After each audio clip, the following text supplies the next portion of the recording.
magde-deliver muna tayo. Pupunta tayo sa tindahan ng customer guys.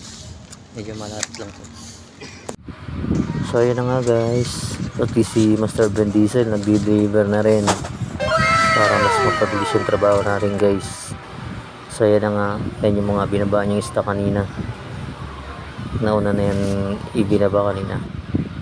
Ayan, yung isang yan sa ibang customer na yan dadalhin. Bubuhatin na lang niya kasi malapit lang naman.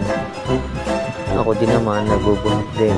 Ayan, buhat ko na lang din, hindi na tayo gumamit ng wheeler kasi medyo malapit lang naman, tsaka isang box lang na malaki.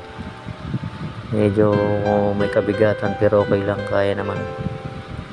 So ayan na nga guys, sa ibang customer na yan, yung paglalakad natin yan.